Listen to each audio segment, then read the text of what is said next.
Alors, ça a plusieurs sens. C'est un, peut-on accepter un parallèle avec la question juive, bon, dans un contexte complètement différent, bien sûr, c'est-à-dire une autorité religieuse qui arrive à de manière plus visible dans l'espace public, comme au début du XIXe siècle, après l'émancipation des Juifs par la Révolution et par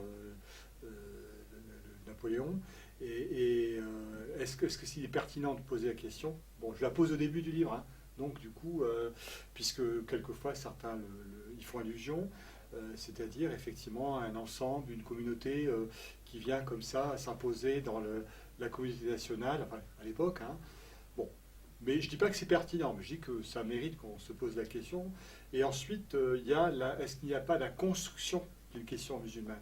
C'est-à-dire qu'effectivement, est-ce que la question musulmane ne s'est pas imposée par une construction, c'est-à-dire par l'objet de repoussoir qu'elle peut représenter pour un certain nombre de gens de plus en plus étendus? Et du coup, est-ce qu'il n'y a pas une question musulmane dans ce sens? Donc voilà les deux angles, quoi. Moi, ce qui m'importe, c'est de savoir si les musulmans, dans leur ensemble, veulent que la laïcité soit un principe opératoire. Bon, je témoigne pas en tant qu'acteur, hein, si vous voulez, dans cette affaire. Et oui, je pense que c'est un principe opératoire et beaucoup y tiennent, y compris parmi ceux qu'on croit être les plus opposés à la laïcité. C'est-à-dire que le principe de la laïcité, beaucoup de musulmans pensent que c'est un principe opératoire, simplement certains l'interprètent différemment. Dans le sens d'une laïcité libérale, une laïcité ouverte, une laïcité de reconnaissance, comme on dit maintenant, et d'autres l'interprètent comme une laïcité par rapport pour un peu, disons, freiner les ardeurs ou les désirs de reconnaissance au-delà de ce qu'une religion peut obtenir dans l'espace laïque. Donc vous voyez que ça peut... Et bon, dans ce sens-là, je pense que la laïcité est suffisamment opératoire, vraiment. Elle a encore des vieux restes, et que, bon, elle ne se réduit pas simplement à des principes intangibles. Enfin, c'est un principe en lui-même, mais du moins à une idéologie vraiment, disons, comment dire, opposée à l'expression des religions. Dans ce sens-là, elle est toujours opératoire, et elle le sera pour les musulmans. Mais ça renvoie à une autre question, de savoir comment les musulmans, en Europe en général et en France en particulier, à cause de la laïcité, comment ils peuvent trouver les moyens de vivre au mieux leur pratique et leur confession. Et bon, toutes les options sont ouvertes et elles ne sont pas fermées. Alors là, ça vous voyez, parce que dans le livre, je fais une analyse vraiment, si vous voulez, circonstanciée, historique. Donc du coup, si on revient à la racine du mot, c'est assez intéressant parce qu'il faut le remettre dans le contexte. Et c'est vrai que je cite des auteurs qui parlent d'islamophobie, création du mot au début du XXe siècle, pardon, par certains administrateurs coloniaux, qui parlent d'islamophobie à rapport des populations au Maghreb, au Maroc et puis en Afrique noire. En fait, il faut savoir qu'à l'époque, c'était dans un contexte complètement différent. L'islamophobie, c'était le contraire d'islamophilie. Et l'islamophilie voulait dire simplement être ouvert aux civilisations, cette culture musulmane, mais qui n'empêchait en rien d'être peut-être très colonialiste par ailleurs. C'est le cas de Lyautey, qui était un islamophile. C'était le cas d'un certain nombre de promoteurs qui ont voulu la construction de la mosquée de Paris, qui n'étaient pas forcément des indépendantistes. Donc vous voyez que le mot islamophobie, ça s'adressait plutôt à des gens qui étaient vraiment très très islamophobes, pour le coup. Après, il y a eu le mot islamophobie tel qu'il a, pour faire court, tel qu'il a été un petit peu développé à partir des années 80 et 90, et en particulier en Angleterre. Mais là, l'islamophobie, l'acception d'islamophobie, elle s'entend de manière très large.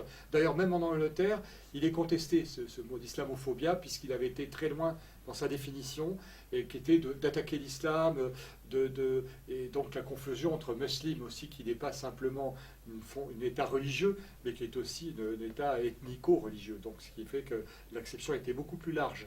Du coup, c'est arrivé en France dans un contexte de crise, comment dire, de combat idéologique. Et bon, pour résumer la chose, en deux mots, c'est la bataille Taguieff-Gesser. L'un parle de judéophobie en disant, mais tiens, la judéophobie, c'est ces infâmes gauchistes marxistes qui ont dévié, qui effectivement, défendant la cause palestinienne, en ont fait l'antisionisme est devenu de l'antijudaïsme, etc., etc., etc. Et en face lui répond Vincent Gesser qui dit non mais la nouvelle islamophobie c'est pas mal non plus. Hein. C'est effectivement donc du coup le musulman comme ennemi. Donc on est dans un contexte idéologique. C'est-à-dire que, et du coup, l'islamophobie, je ne conteste pas la validité du mot. C'est-à-dire que, pourquoi pas. Mais du coup, ce qui pense être finalement des attaques contre une religion devient effectivement quelque chose, enfin une religion au sens civilisation, au sens culture, etc., et non pas religion, tout simplement, alors qu'effectivement, il y a de l'islamophobie au sens où il y a des agressions contre les mosquées, contre des gens parce qu'ils sont musulmans, il y a une islamophobie, etc. Ensuite, dernier élément, il y a un élément aussi idéologique très puissant, parce que très, très rapidement, un organe les plus influents qui s'est occupé de la lutte contre l'islamophobie, le Comité contre l'islamophobie, a inscrit en tête de ces, si vous voulez, de ces cibles l'islamophobie d'État. Donc en définissant une islamophobie d'État, il dénonçait politiquement des lois. Je ne conteste pas la validité ou pas de la loi de 2004 ou celle de 2009, encore que celle de 2009-2010, bon, on peut en discuter, mais celle de 2004. Et du coup, c'était un acte islamophobe. Donc vous voyez, alors qu'effectivement, et c'est pour ça dans le livre, je développe beaucoup, dans ceux qui sont attaqués d'islamophobie, on a des gens très différents, comme par exemple les néoconservateurs américains, les clashs des civilisations, etc., Bernard Lewis, on a des républicanistes de gauche, et on a les identitaires de tout poil, dominés quand même par l'extrême droite. Donc on a quand même une palette très large des gens qu'on peut définir comme islamophobes. Mais ça ne nous donne pas plus le sens d'islamophobie qui, à mon avis, doit être réservé à des faits avérés comme étant une attaque contre des musulmans. Ça, c'est tout un... Parce que ça renvoie à une civilisation musulmane. Alors, ça a un danger parce que ça peut renvoyer à une vision très, très néoconservatrice américaine, la civilisation musulmane, la civilisation occidentale. Moi, je ne suis pas trop d'accord avec ça, bon, comme beaucoup de gens. Mais je pense que moi, ce qui m'intéresse, c'est de savoir est-ce qu'il y a quelque chose qui se passe entre l'islam et l'Europe. Et ça, c'est de la géopolitique, parce que ça veut dire est-ce que les musulmans d'Europe sont des Européens? Oui. Grossièrement, oui. C'est-à-dire qu'ils jouent un rôle, en tant qu'Allemand, en tant que Français, en tant qu'Anglais, et ça, on s'en aperçoit peut-être pas assez, très intéressant. Donc le musulman individuellement pris en tant que fidèle et donc adepte d'une religion, s'il s'inscrit dans un mouvement mondial et s'ils sont en Europe de plus en plus présents, ils peuvent jouer un rôle positif dans la vision géopolitique, justement, des relations. Alors c'est la fameuse... alors le débat, est-ce qu'il faut envoyer un représentant musulman à l'OCI pour donner la preuve que nous sommes, alors certains disent mais non, nous ne sommes pas un pays musulman, nous ne pouvons pas. D'autres, si, parce qu'effectivement il suffit d'être, si on insiste là, on peut donner de la voix par rapport aux musulmans de France. Donc il y a un débat.